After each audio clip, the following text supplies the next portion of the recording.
This is Success Stories, a program of the Sorrell College of Business. My name is Alan Mendenhall. I'm the Associate Dean of the Sorrell College of Business and Executive Director of the Manuel H. Johnson Center for Political Economy.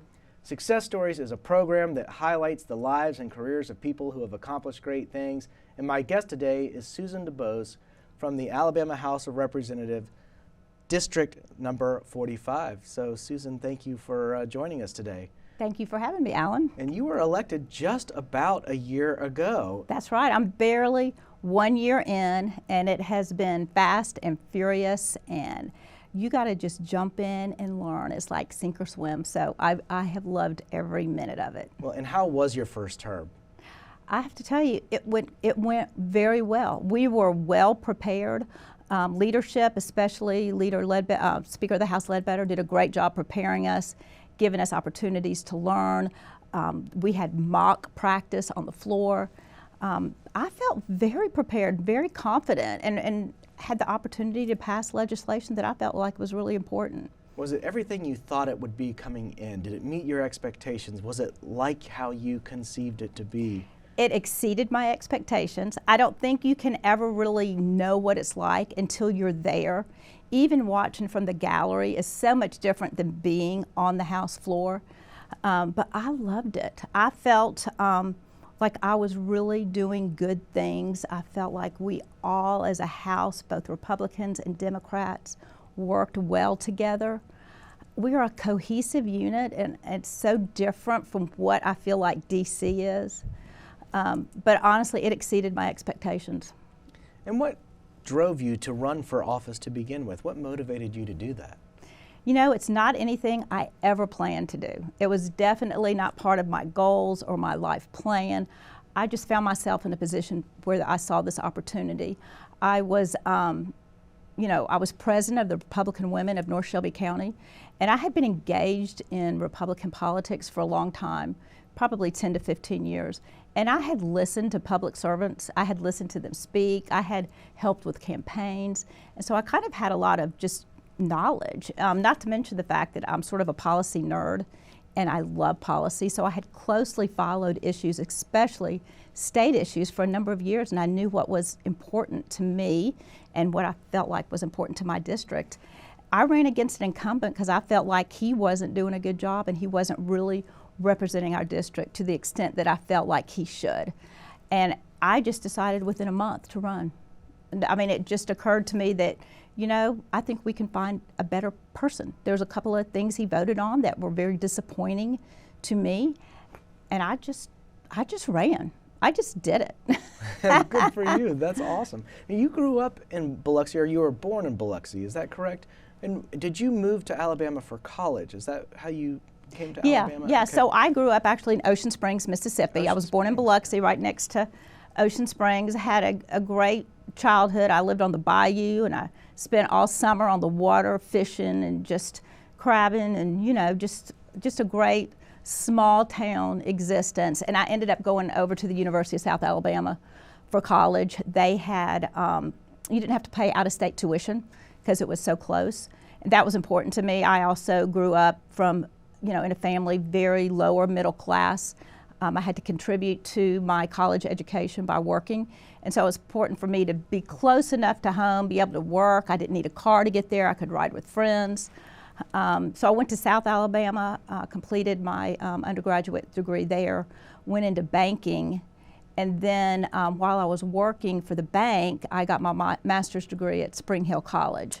Yeah, so you studied finance at South Alabama, correct? What made you choose finance? I always just liked numbers. I felt comfortable with numbers, and I felt like it would lead to a job that I would enjoy. I'd drive by and see women working in banks, and I thought, that looks like something I might like to do one day. I even thought about going into the investment side of things, but I didn't really have any real feeling about why I wanted to do it. Just kind of the opportunity was there. I interned for a finance company while I was in college, worked and interned for them at the same time, went to school. But, it's just something that seemed like it would be an enjoyable job. And my intent was to continue a banking career. I wanted to be I was going to be one of the top female executives back then. And I was going to have a nanny take care of my kids. And that was just my goal. You know, that's how I envisioned myself. And of course, that's not how it turned out. God, you know, as soon as you start making plans, God tells you otherwise. But, you know, I loved the time that I spent in banking.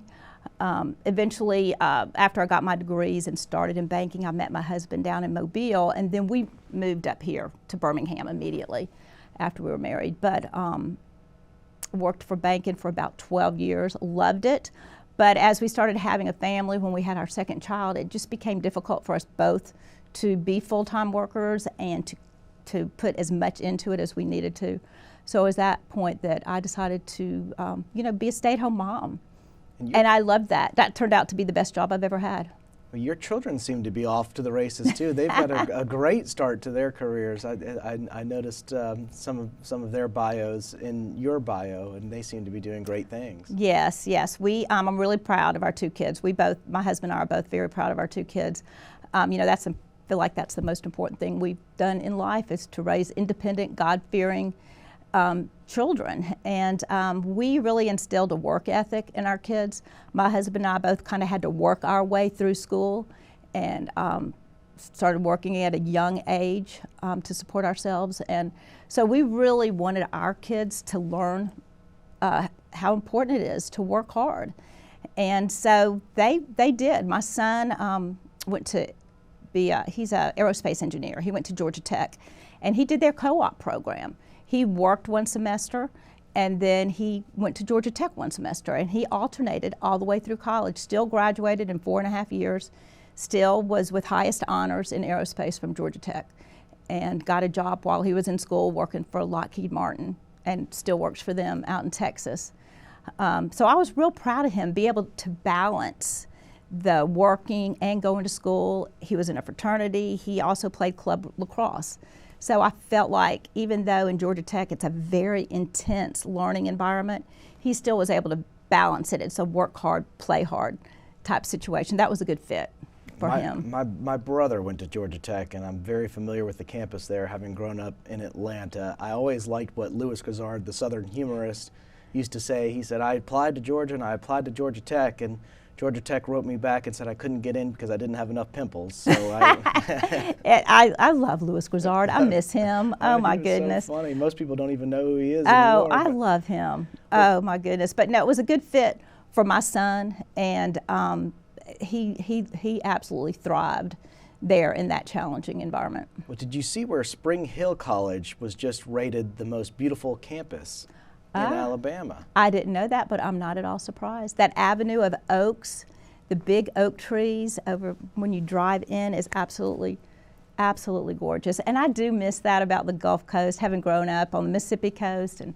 lived in Mobile several years. I love those big oak trees with the moss. Do you get back to the coast often anymore? Yeah, we do. My husband's family is still in Mobile. I still have my dad, aunts and uncles in Ocean Springs. So we get back a good bit. And you earned your MBA at Spring Hill College, correct? Right. And it was actually the first, they had just started their MBA program. I guess I might have been one of the very first MBA graduates that they had. And I actually ended up getting my degree from my MBA from Spring Hill, thinking I'd have some different teachers. They ended up hiring all the teachers from South Alabama to come over and teach at Spring Hill. So I had a lot of the same teachers that I'd had in undergraduate. But no, I thoroughly enjoyed that. That was a night program because I did that while I was working, and the bank paid for it. They did that back then. Yeah, that's something that you don't see as often, but that was very common. Yeah. Mm-hmm. You have taught Sunday school and vacation Bible school, and you're very open about your faith. Would you be willing to say a little bit about the role that faith has played in your career and your life and some of the major decisions you've had to make? Yeah, sure. So it's everything. So I would just say, you know, everything I look at is from a biblical perspective. I tried to live my life according to a biblical view. I ran for office making that statement up front, and not just so everybody would know. It's a reminder to me about what I stand for. So when I make these public statements, it's a reminder, because it's easy in this role as a public servant to get off track and to forget what you stand for. So I say it publicly, and I say it to myself biblical worldview, and it has greatly impacted what I stand for. I mean, I passed, the first bill I passed was the women's sports bill that says you need to play sports at the collegiate level according to your biological sex, because we know biblically that there are man and there's woman, and there's a distinct difference in men and women, and God made us this way. We are designed by God. We're different. So, that's played right into that bill, which, as a matter of fact, passed with resounding support from Republicans and Democrats. We had one of my good friends, a Democrat, Patrick Sellers, come down and speak on the House floor on behalf of that bill. He got a standing ovation. It's the only standing ovation that occurred the whole session, either in the House or the Senate. And that was for my bill, and that's because Patrick Sellers, who is a minister, came down and talked about the biblical perspective of men and women. Wow. Which committees do you serve on in the House? So I'm on the Education Committee, I'm on the Health Committee, and I'm on the Fiscal Responsibility Committee. Education and Health are two big, busy committees. Education, I asked actually for both of those. I'm probably not qualified for either one of them, but it's two of the most important issues facing our state. And so I asked to be on the Education Committee. We have to admit we've got issues in Alabama with our education system. I'm from Mississippi, and we always say Alabama's a notch ahead of Mississippi. Well, not when it comes to education. In the last 10 years, Mississippi's scores have risen from the very bottom to about 25, and they're in the middle now. We cannot let Mississippi surpass us in education. If they can do it, we can do it.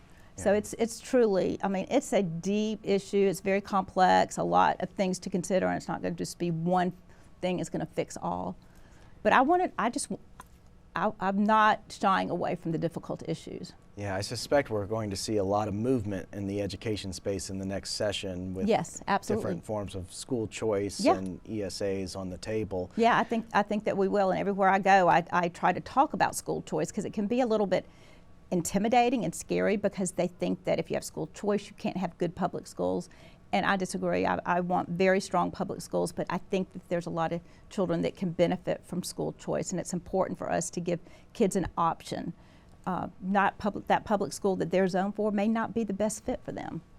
Well, you've been involved in several controversies involving libraries in the state of Alabama, and one characterization of critics of what is going on is they're calling these removals or curation of books in children's sections based on age-appropriate content book bans. Do you agree with that characterization? Why do we not call movies that are rated R or PG-13 or rated X or NC-17? Why are these not bans? Why would we not call that a ban? That's right. I think this book banning is it's a farce. It's insulting to say that we're trying to ban books simply because we want to move them from one section to another, or just because a library has to make a choice about certain books.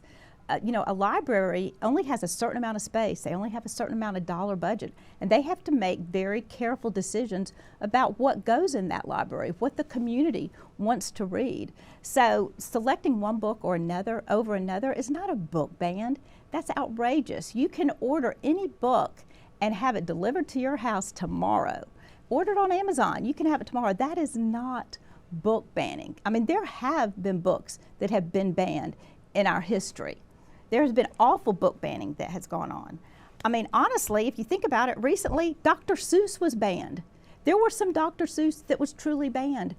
I tried to order them off of Amazon to get as many as I could to save the Dr. Seuss books, because I love them.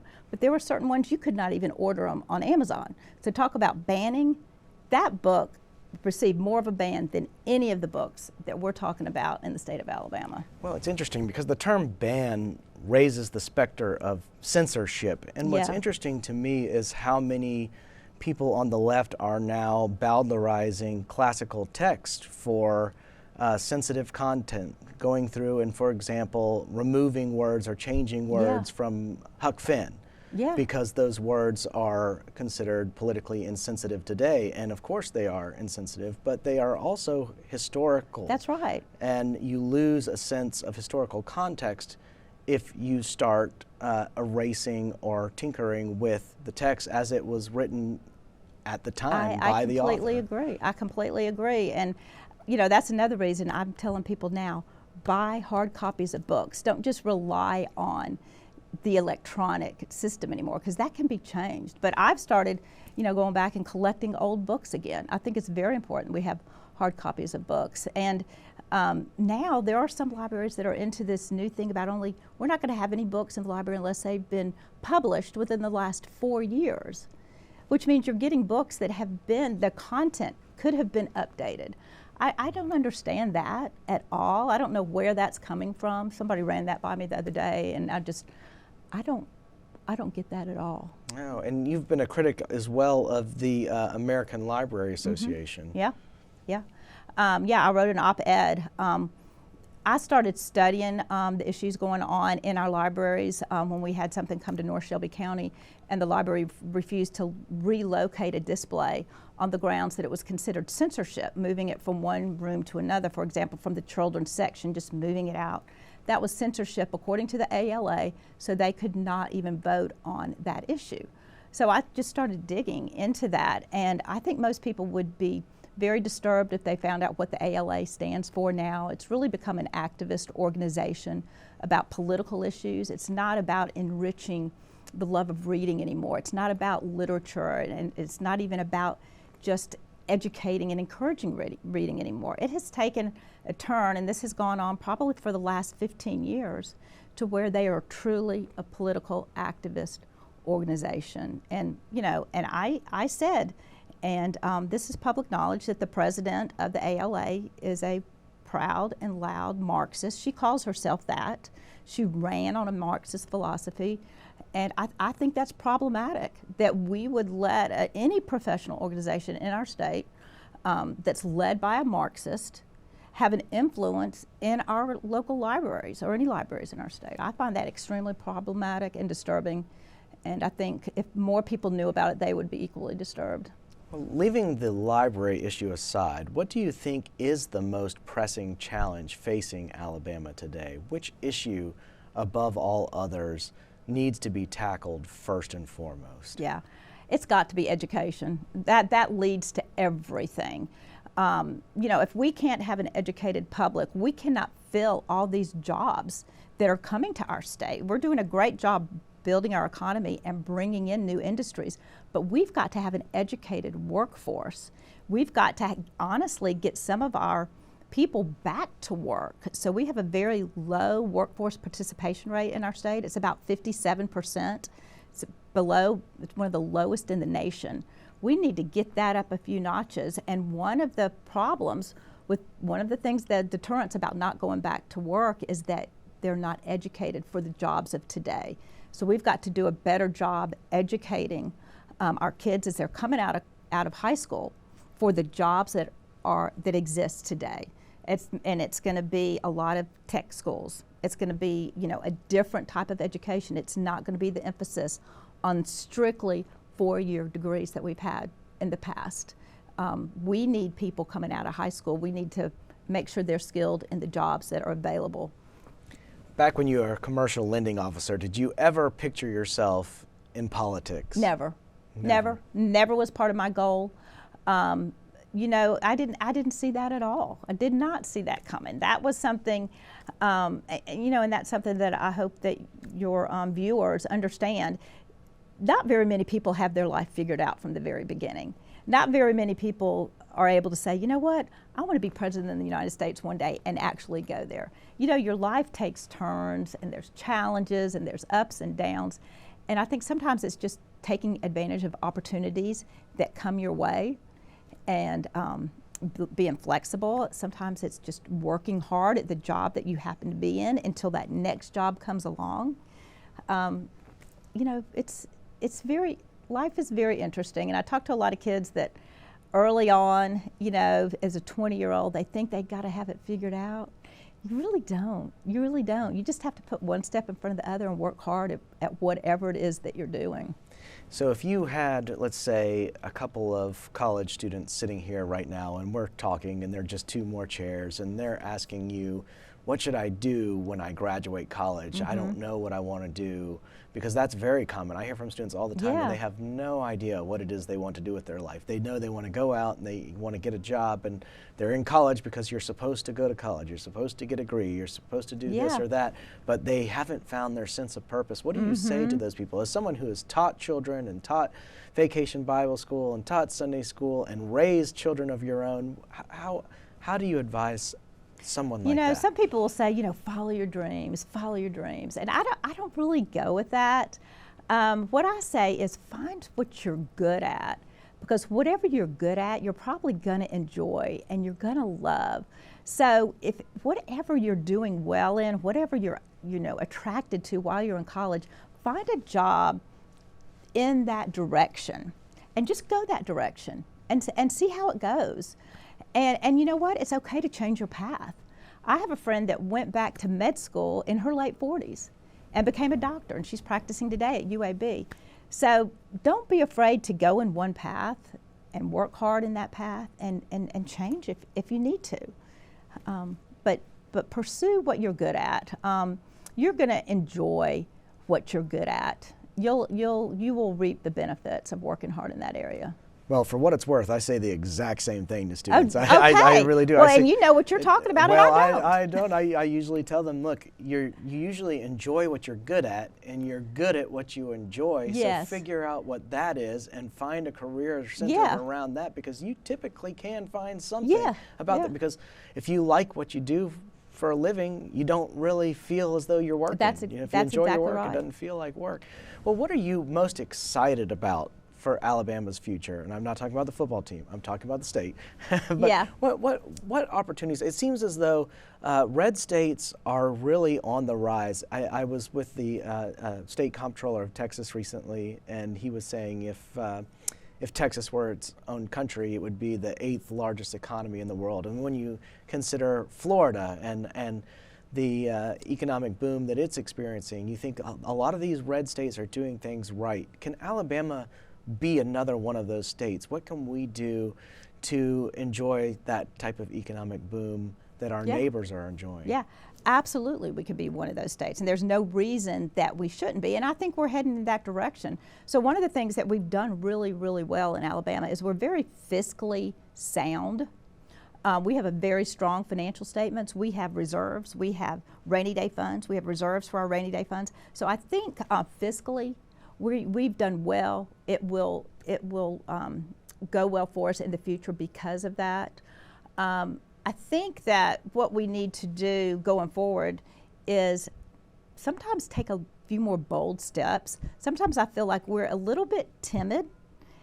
I think we need to be a little bit bolder and a little bit more aggressive in some of these things that we know are the right thing to do. We've done a good job attracting. We've got tax incentives. We've done a lot. We've had this game plan attracting industry to our state. I think that's great, but we've got to fill those jobs. We've got to be a little bit more aggressive in all areas. And gosh, y'all, this is we're so lucky to live in the state of Alabama. I mean, do you agree? Oh, I totally feel agree. like we are so lucky to be Alabama. And one of the reasons for that is even the Republicans and the Democrats are conservative. We're a great state of faith, and I saw that more than anything down at the State House. We pray before every session. We pray before committee meetings. We huddle up in the hallway and pray. I have people come into my office to pray for me. We have people circling our building, volunteers that pray for us while we're making laws. People we don't even know are down there doing that. I mean, when we've got that kind of faith on both sides of the aisle, we need to know that we have the strength to do whatever we need to for our state. And I don't think you can say that about every state. You can't. Alabama is unique in that position, and that we are a very strong people of faith. That's a very good point, because in this age, the media tends to emphasize the fracture and the division among the American populace. And even in Alabama, we get that a lot in our media about how divided people are. But really, we have a lot more in common in this state among diverse groups. Absolutely. We share a lot of traditions, a lot of perspectives on faith, family, values. Absolutely. And it does cut across those traditional political categories, and I think that's something to celebrate. Yeah, I think it's unique in our state. I think the media stirs the pot, not your side of the media, but some media stirs the pot. They're like, how are you going to get that done, you know, with all the discourse down in Montgomery? And I'm like, what are you talking about? What discourse? Have you watched us on the floor? We really, you know, we debate sides of an issue as you should. You should listen to both sides. And then we'll come together. Most of the legislation we pass, fully bipartisan. I mean, we get 90% or more of the legislators voting exactly the same way. So we've got a lot of cohesiveness. So, I mean, I'm a big fan of Minority Leader Anthony Daniel. I think he does a great job. I agree with him on a lot of his fiscal policy. I believe a lot in the Laffer curve, you know, and he does too. We think a lot alike, even though he's a Democrat and there may be some issues we disagree on. But so much of what's important for the state we do agree on. And I think we need to work, you know, find a common ground. If you have to compromise, compromise. But let's start on that common ground and then compromise to where we can continue to agree. Well, Susan, I think that is a wonderful place to end. And thank you so much for coming on the show.